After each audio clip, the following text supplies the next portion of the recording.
You're watching Tip TV Finance with me, Jenny Hammond and Zach Meir, and joining us down the line from Cape Town is Stefania from London South East. Stefania, how is it over there in Cape Town? Hi. It's great. I mean, the weather is fantastic, and it's pretty busy with the Indaba mining conference. So what's coming out of the conference? What have you found out so far? Find out that lithium is pretty hot and sexy, let's say, but there is a good interest in gold and silver as well. So, yeah. And what about the companies? I mean, any companies you can tell us about that you found interesting there or are interesting in the market? Yeah, so basically we had a party with Hummingbird on Sunday. That was good, and we just were looking at the company, and Amanda Van Dyke was there as well.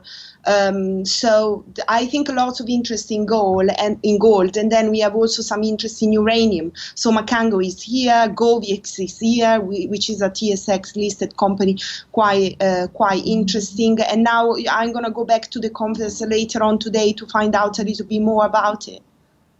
And are there like large investors looking to invest in these smaller companies? I think investors are more looking about opportunities.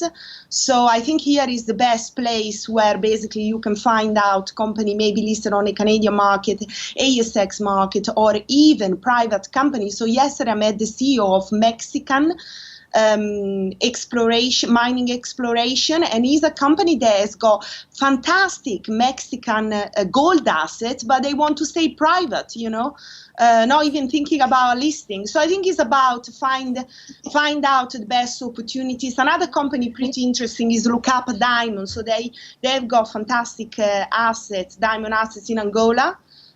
Finding quite big stones, listed on the Australian market. They will be doing an IPO in London sometimes this year. So, that's also an interesting, let's say, diamond sexy company.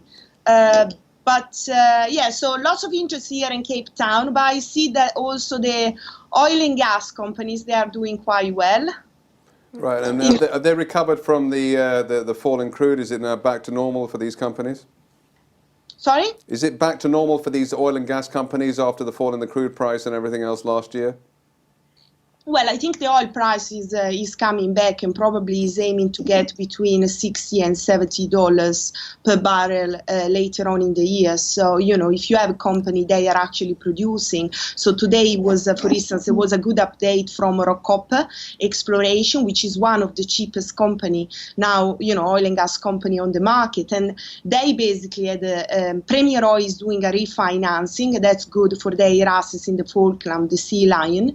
They've got with PREM, and also they are going to have an exploration well in Egypt. So in Egypt, they are already producing 1,100 barrel per hour per day, and then they will be adding this exploration well with a spud date sometimes in March. So I think Rockcopper is going to be interesting, and Pamu Gordon, they have even a target price of 85p per shares, so which is quite, is quite substantial.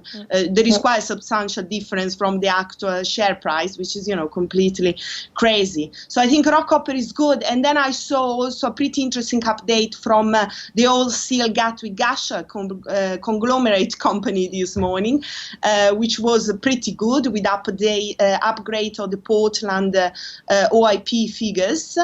The share price for UKOG went up, Solo went up as well, ALBA as well, and Regency, all the company into the involved into the wholesale project. Lots of positive things coming out of there, Stefania. Thank you so much. That was Stefania there from London South East.